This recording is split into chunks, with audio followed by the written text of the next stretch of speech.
You're 24. You just got your first real paycheck. Not the internship check, not the part-time thing, the actual salary.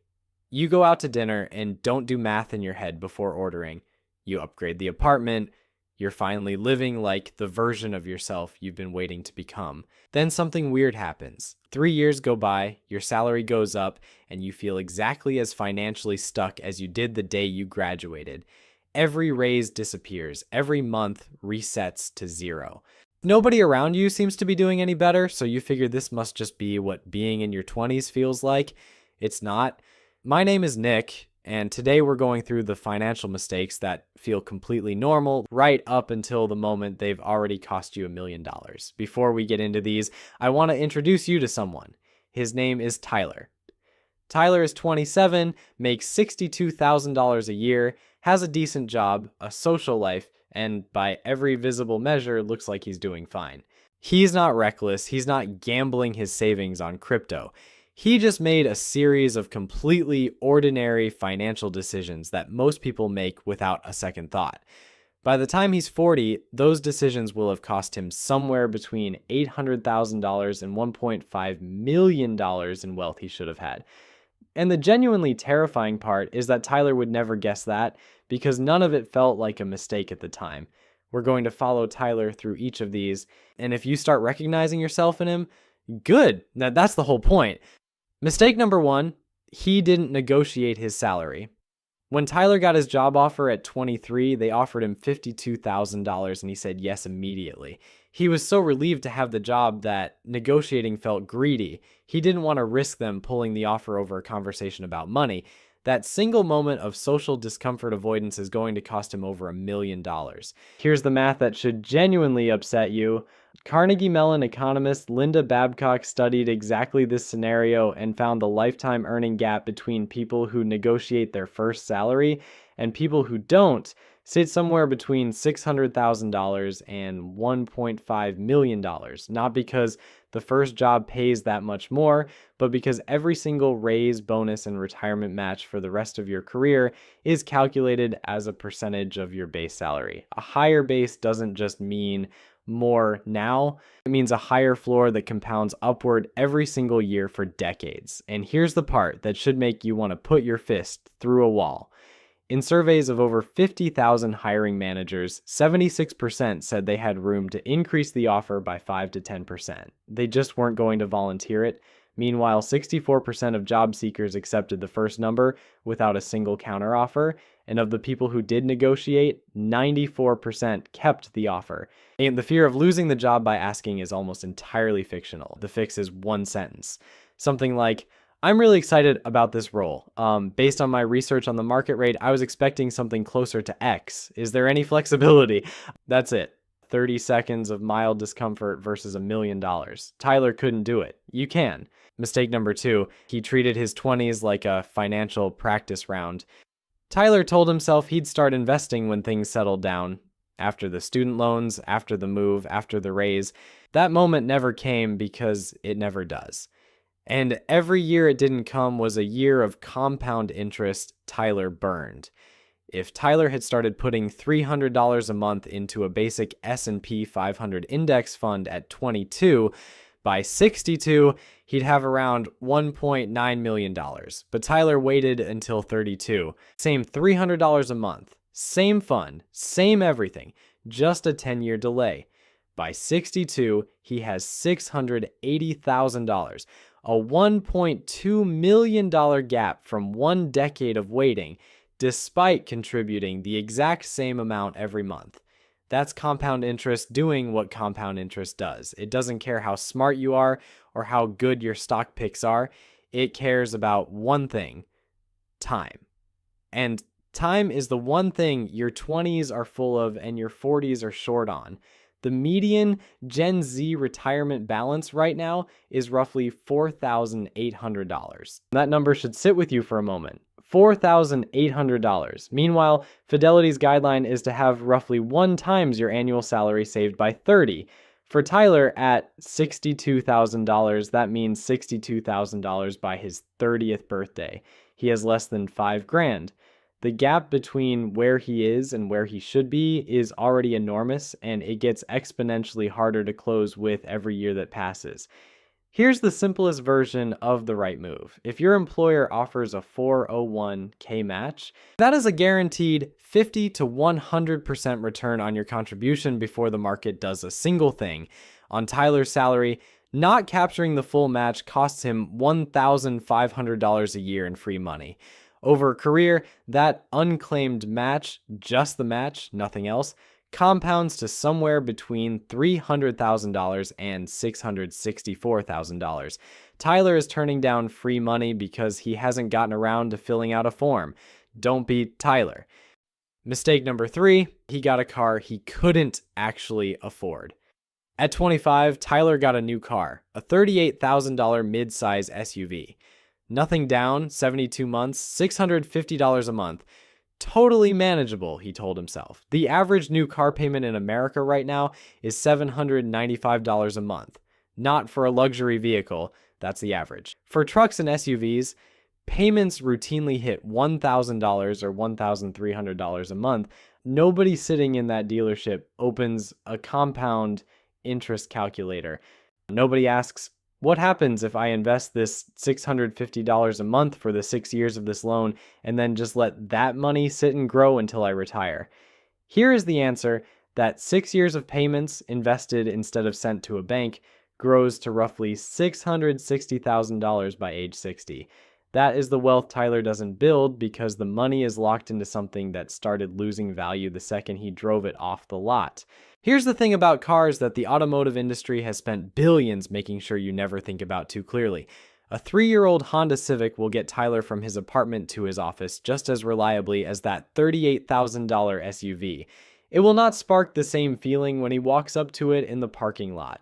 It will also not quietly dismantle his financial future while he sits in traffic listening to podcasts about building wealth. Tyler's car payment is a $513,000 decision disguised as a reasonable monthly expense. Most people in their 20s have at least one of these.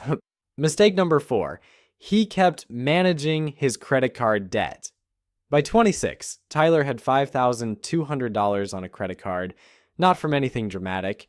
A few months of overspending during a move, some dinners, some Amazon purchases he can't specifically account for, a flight he bought on impulse. The kind of debt that accumulates not because you're irresponsible, but because you're human, and the card is right there in your wallet, making everything feel approximately free until it isn't. Tyler was paying the minimum every month, $104, declining as the balance slowly dropped, keeping up with it. Here's what keeping up at 22% APR actually looks like. At declining minimums, Tyler's $5,200 balance takes over 30 years to pay off. The total he repays isn't $5,200, it's closer to $14,000. He spends $8,800 in interest on purchases he's mostly forgotten about. The burrito that cost $14 cost him $47. The $200 concert ticket cost him $530. Every purchase on that card quietly tripled in price while Tyler made his monthly minimum and told himself he was handling it. The minimum payment is designed to feel like progress. It is specifically engineered to keep you paying for as long as mathematically possible. It's not a repayment plan, it's a subscription to your own debt. The move is mechanical. Throw every available dollar at the highest interest rate debt first. Every dollar applied to 22% interest is a guaranteed 22% return, better than any investment account in existence. Mistake number 5, every raise he got disappeared. At 27, Tyler got a $7,000 raise. Within 4 months, he had nothing to show for it. Not because he blew it, because lifestyle creep is invisible from the inside. The apartment upgrade felt like a natural next step. Eating out more because he could, a couple of extra subscriptions, better versions of things he already had. None of it felt like recklessness. All of it together consumed every dollar of the raise before it had any chance of becoming anything. This is lifestyle creep, and it is the single most universal financial experience of your 20s. Income goes up, spending recalibrates silently to match it.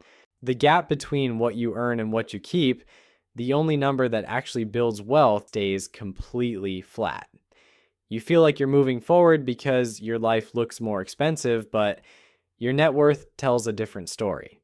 Your brain returns to its baseline satisfaction level and starts scanning for the next upgrade. Meanwhile, the monthly costs are permanent. The rule that actually works: treat every raise like half of it doesn't exist. The moment income increases, redirect at least half to automated investments before it ever enters your spending budget. What doesn't hit your checking account can't be gradually reassigned to a nicer version of your existing life. Tyler got 7 raises in his 20s. He invested the raise exactly once. Mistake number 6, he rented based on what he could technically afford. When Tyler moved at 26, he had a choice between a $1,450 apartment and a $1,850 apartment. The $1,850 one had better light, was closer to things he liked, and honestly, it just felt more like the life he was working toward. He could afford it. He took it. That $400 difference, a completely reasonable, totally justifiable upgrade, is costing Tyler $904,000. That's $400 a month invested at historical market returns over a 30-year career. Almost $1 million lost for better lighting. The $400 doesn't feel significant because it isn't significant in isolation, but compound interest doesn't care that each component felt small. It multiplies whatever it's given for however long you give it. The honest version of this conversation is that the apartment you choose is one of the 2 or 3 most consequential financial decisions you make in your 20s. It sets your cost floor. Everything else in your budget has to fit underneath it. More than half of all renters in America right now are spending over 30% of their income on housing. A record 22.6 million households officially cost burdened. In most major cities, people in their 20s are spending 40, 45, sometimes 50% of take-home pay on rent before touching a single other expense. Tyler chose the good light. He'll be paying for that good light for a very long time. Mistake number 7, he built his budget on a number that doesn't exist. Here's one that catches almost everyone in the first year of a real salary, including Tyler. The offer letter said $62,000. Tyler did the math. Roughly $5,166 a month. He found an apartment, figured out a car payment, started sketching out what his life would look like. All of it based on $5,166. His first paycheck was $3,380. Federal income tax, state income tax, FICA, under health insurance premiums, the 401k contribution he'd set up. The gap between what the offer letter said and what actually landed in his account was $1,786 a month, over $21,000 a year that existed on paper but not in his bank. Tyler had already committed to a rent, a car payment, and a cost of life built around the gross number. Now he was $500 short every month from day one, and the only way to fill that gap was a credit card. Which is exactly how the $5,200 balance from mistake number 4 got started. Run every budget on net what physically deposits. The gross number is for telling people at parties. Mistake number 8, he spent money to keep up with people who were also broke. Tyler's friend group looked from the outside like people who were doing well. Regular dinners at places with small portions and large checks. Trips that appeared on Instagram with the casual frequency that implies nobody is checking their bank account beforehand. The whole performance of a peer group that's arrived. Tyler kept up. Which meant spending in a way that had almost nothing to do with what he actually wanted, and almost everything to do with what he thought everyone else was doing. Here's what he didn't know. The friend who always picked up rounds had 2 credit cards running near their limit and was 3 months behind on a student loan he'd never mentioned. The girl who went on 3 trips that year financed 2 of them at 24% APR on a travel card she'd been carrying a balance on since 2021. The guy with the apartment that looked like a catalog had recently calculated, in a moment of unwanted clarity, that he was spending 52% of his take-home pay on housing. Everyone was performing. Nobody was winning. Research from Empower found that 51% of Americans say seeing what others buy on social media motivates spending they wouldn't otherwise do. Roughly 70% of Gen Z experiences financial FOMO, twice the rate of millennials. The average person in their 20s spends over $400 a month on non-essentials, more than twice what older generations spend in the same categories, because they're the first generation to have their entire social life mediated by a platform engineered to make everyone else's life look like an aspirational highlight reel 24 hours a day. The wealth that's real is almost always invisible. The people actually building it aren't performing it. They're too busy quietly maxing out their Roth IRA while everyone else is funding the appearance of financial confidence on a Visa. Mistake number 9. He ignored his credit score until it cost him thousands. Tyler thought about his credit score roughly as often as he thought about his car's transmission, which is to say, never until something went wrong. At 28, he tried to rent a new apartment. The landlord pulled his credit. His score was 631, not a disaster, but not good. He got the apartment, but the landlord required an extra month of security deposit. Fine. Then at 29, he went to refinance his car loan to a lower rate. The quote came back at 13.4%. His coworker, who had a 775 score, was quoted 6.1% on the same loan amount. Over the same term, Tyler was paying $4,900 more in interest for no reason other than neglecting something he could have fixed in a few months for free. Your credit score is not a moral judgment. It is a financial instrument you are either managing or you're not. And the cost of not managing it is extremely specific and extremely avoidable. The difference between a 680 and a 760 on a $300,000 mortgage isn't a rounding error. It's $50,000 to $80,000 over the life of the loan. The whole system rewards boring, consistent behavior. Pay on time, keep credit utilization below 30%, don't close old accounts. If you have no credit history, get a secured card, use it for gas, pay it in full every month, and you'll have a real score within a year. Tyler knew this. He just never got around to doing it, which is, in a sentence, the theme of every mistake on this list. Mistake number 10, he was paying for 23 things he'd forgotten about. Last one, and this one is almost funny until you run the actual numbers. Studies show that people underestimate their monthly subscriptions by an average of $133. Tyler, at the time we're checking in on him, has Netflix, Hulu, a Disney Plus bundle he got for a free trial and never canceled, Spotify, Apple Music from before he switched to Spotify, iCloud storage at 2 tiers because he kept ignoring the notification to manage his photos, Amazon Prime, a meal kit service he uses maybe once a month, a news publication he subscribed to for one specific article during an argument, a gym membership he goes to on a schedule best described as spiritually, and that meditation app he downloaded in January when he had a moment of genuine self-improvement intention and has opened exactly twice since. Tyler is spending $230 a month on subscriptions. He thinks he's spending about $80. The $150 difference he doesn't know about is $1,800 a year. Over 30 years at historical returns, it's $339,000. Not from anything dramatic, from a meditation app and a news site and a streaming service he couldn't be bothered to cancel during a free trial. The audit takes 20 minutes. Open your last 3 months of bank statements. Highlight every recurring charge. For each one, ask a single question. Would I immediately notice if this was gone? If the answer is any version of probably not, it's gone. Tyler hasn't done this audit. Every month, $230 leaves his account while he's not paying attention, which is exactly what it was designed to do. The salary he didn't negotiate, conservatively $400,000 in lifetime earnings lost, the decade of investing he delayed, a $1.2 million gap in retirement savings.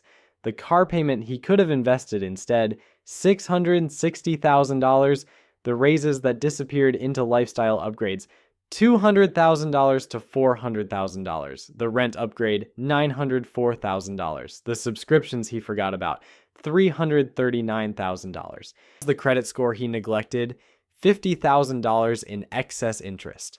Tyler didn't do anything dramatic. He just did what most people around him were doing.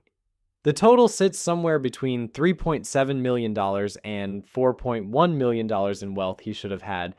Here's the uncomfortable truth underneath all of this.